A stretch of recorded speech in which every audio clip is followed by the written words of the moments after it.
Haleluya. Hari ini kita dengarkan ada ini ya beberapa korban di daerah itu tadi ya, daerah Israel, dan seperti biasa media Indonesia dengan tololnya memblow up, entah mereka ngerti entah enggak. Namun yang kita mau bicara hari ini sebenarnya hanya untuk mengklarifikasi semua berita-berita. Teman-teman boleh urunan juga, boleh sharing, ya. Kita boleh saling share, dan kita saling berbagi, ya. Nah, juga untuk tanya jawab Alkitab. Harusnya hari ini temanya kebangsaan, tapi Pak Jenderal hari ini ada ibadah di gerejanya, nggak bisa datang beliau. Cuman tadi kalau selesai katanya mau nyusul, cuman saya nggak tahu, karena kita jam 9 tepat harus berhenti, saya ada kelas ya, saya harus mengajar juga.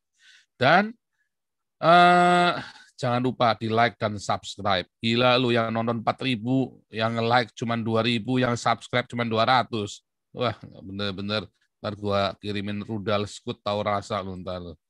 Ya, oke, jangan pelit-pelit dong, like sama subscribe-nya dong, ya.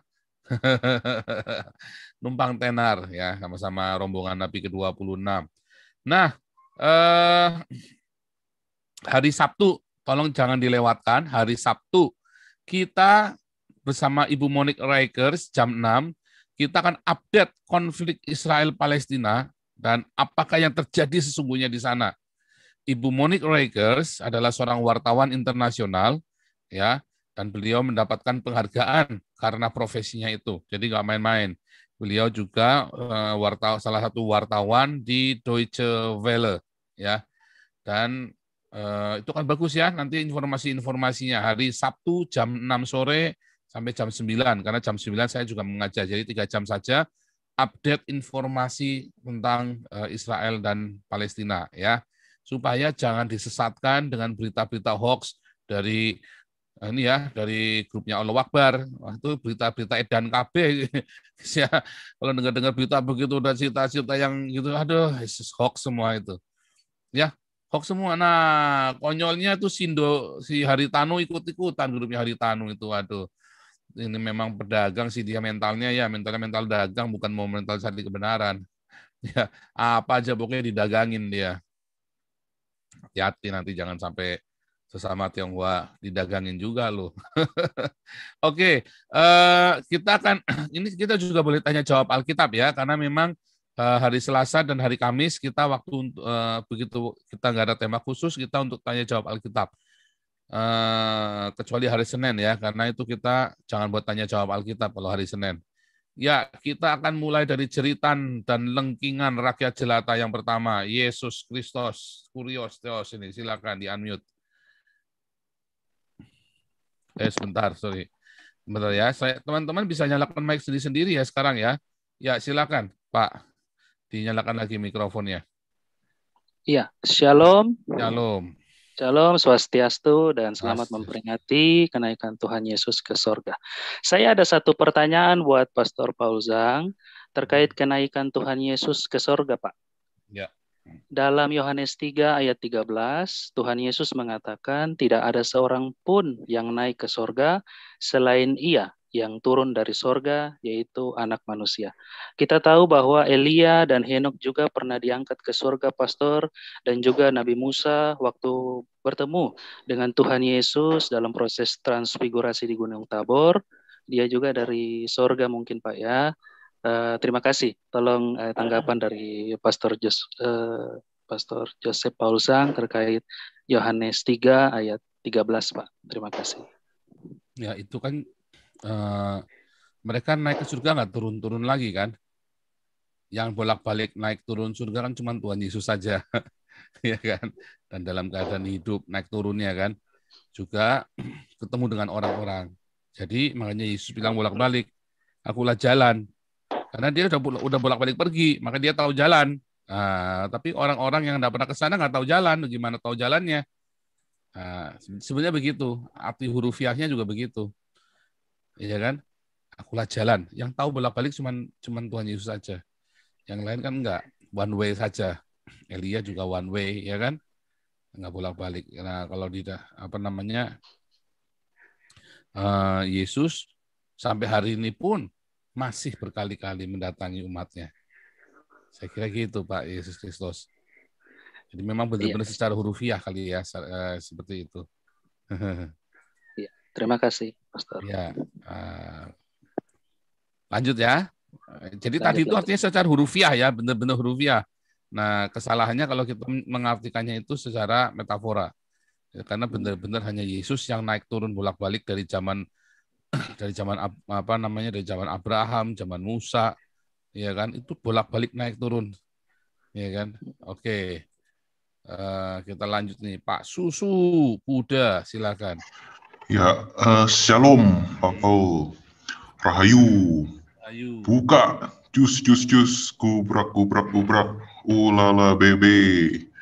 Pak Paul, ya jadi ini masih berlanjut ya, yang polemik ini maksudnya media di tanah air selalu mengombosi mengenai bagaimana itu seakan-akan sebuah kewajiban bagi negara gitu ya, secara resmi untuk 100.000% dalam tanda kutip mendukung dan membantu Palestina gitu loh, dan tanpa memperdulikan yang sisi lainnya gitu Pak. Yang kayak ya kemarin kan saya udah bilang juga, Pak Jenderal pun sudah bilang yang katanya kalau apapun yang dikatakan atau dilakukan Palestina itu dianggap benar, kalau apapun yang dikatakan dan dilakukan Israel dianggap salah. Tapi ya sekali lagi yang saya bingung, ya itu kenapa ngurusin kutu, mentalitas yang mengurus kutu di seberang lautan tapi tidak mengurus balok di depan mata itu masih berlanjut Pak. Soalnya kan seperti topik hari ini bilang di Poso itu kan masalah yang masih mengerikan dan belum selesai ya Pak ya. Maksudnya baru-baru ini ada pemenggalan, belum lama itu ada pemenggalan yang nama gerejanya saya lupa, yang Salvation Army itu Pak. Nah, ini kan siapa yang bisa menjamin kalau sebentar lagi masih ada kejadian seperti ini apa enggak? Ada suara malaikat ya Pak? Ada suara malaikat ya Pak? Ya, teman-teman kalau yang nggak bicara tolong dimatikan mikrofonnya ya, supaya jangan mengganggu yang lain. Ya, Pak Susu Kuda silakan dinyalakan. Nah, terus di Papua pun masih banyak sekali, ada suara malaikat lagi Pak. Iya, ini Pak Jevas ini tolong jangan dinyalakan dong Pak Jevas. Bolak-balik nih Pak Jevas nih. Ya, jadi, saya mau ngomong apa lupa. Ya, tapi intinya seperti itu loh Pak. Tapi kalau yang saya mau tanya, ya udah saya langsung aja kalau gitu. Mungkin itu pertanda dari langit bahwa saya harus cepet-cepet kali ini Pak. Ya, tapi kalau kemarin saya udah ngomong ini juga. Saya mau nanya pendapat Bapak aja gitu. Saya juga kemarin ada kebayang. Kalau misalnya kan kemarin kan Bapak ada nyebut bahwa akan sangat baik jika negara kita gitu ya, NKRI paling tidak mempertimbangkan untuk memulai hubungan diplomatik dengan Israel ya Pak ya. Itu akan sangat baik. Teman-teman juga pada bilang. Tapi yang saya mau tanya pendapat Bapak, kalau misalnya secara hipotesa jadi ada hubungan seperti itu, kira-kira di sudut di wilayah mana kira-kira yang tepat untuk konjennya atau kedutaan Israel itu di Indonesia berada gitu. Kalau bisa di Jakarta kan kayaknya bisa agak panas gitu ya Pak ya. Nah kalau menurut Bapak di mana pasnya gitu? Apakah di Papua, apakah di ibu kota nanti yang baru, apa gimana gitu? Ya mungkin itu aja Pak, terima kasih. Menurut saya ya di Jakarta aja nggak apa-apa.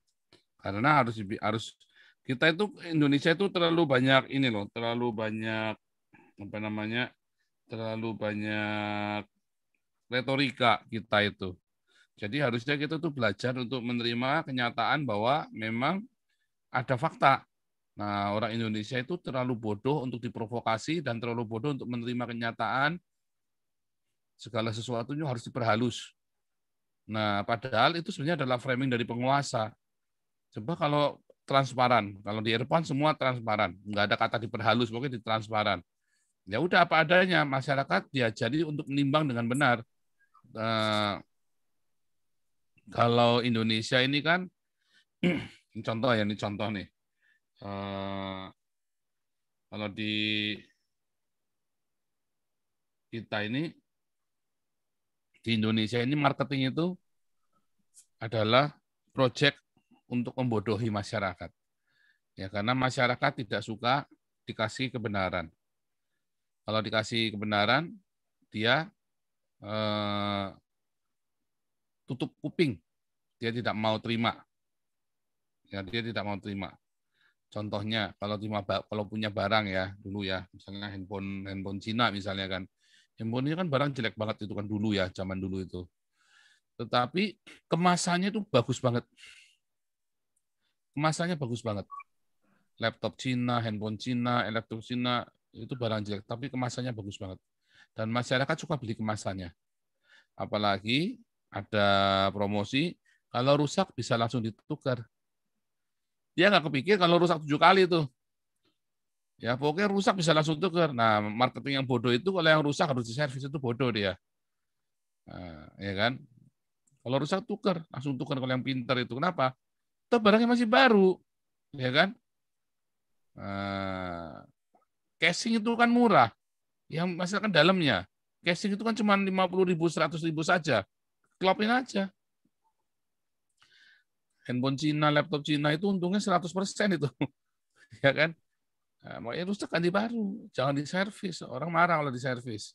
Padahal bisa rusak 10 kali, 15 kali itu. Ya kan? Pokoknya kalau impor 1.000, pasti 200 itu defect. 20% itu defect itu pokoknya. Defect on arrival ya. DOA itu pasti itu.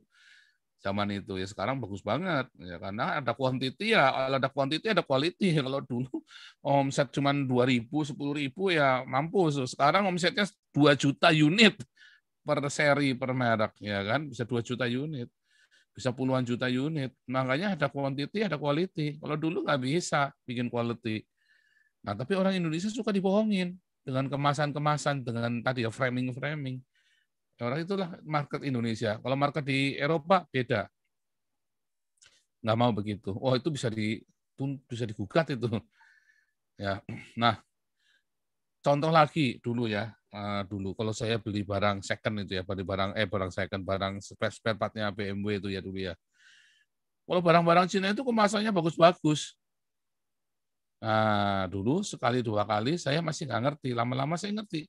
Begitu barang barang Jerman itu pasti kemasannya pakai ininya coklat. Kertasnya kertas coklat. Kertas coklat tebel gitu ya. Kalau barang Cina kemasannya pakai dus, pakai mika, pakai mika, pakai itu plastik mika, semua keren-keren pokoknya. Kemasannya wah mengkilap.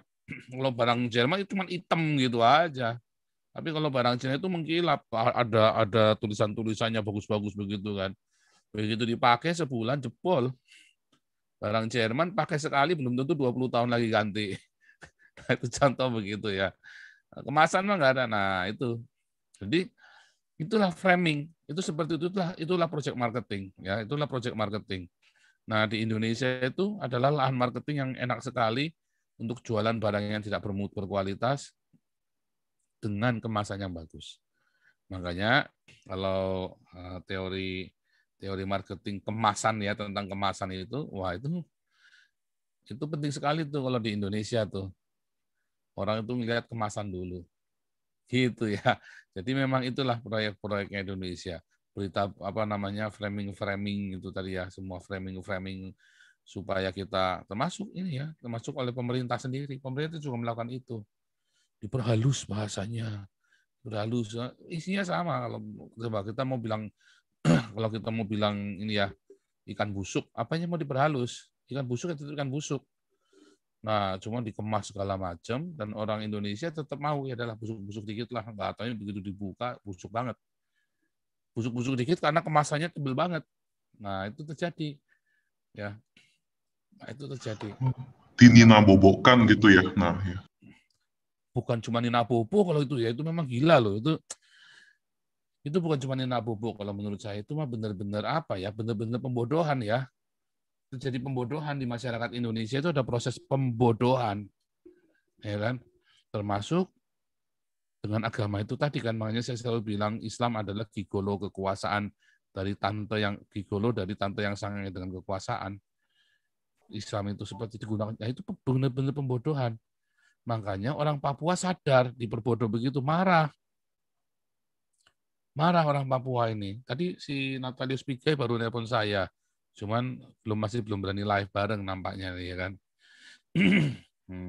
Oke, tapi nanti kapan-kapan kalau Pak Natalius Pigai nanti bisa ya Kalau untuk masalah Papua dia cukup waras lah.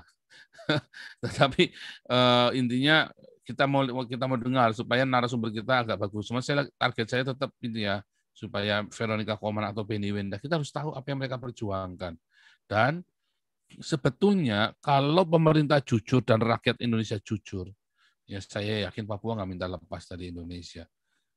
Harus ada kejujuran dulu. Masalahnya udah terjadi kebohongan itu loh.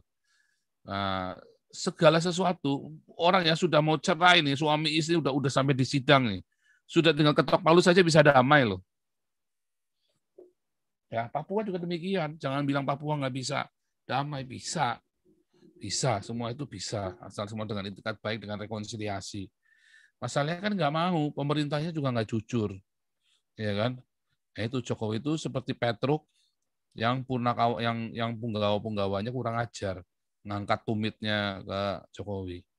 Ya, makanya kita harus doakan. Dan ya saya bukan tim kampanye Jokowi, saya nggak urusan ya.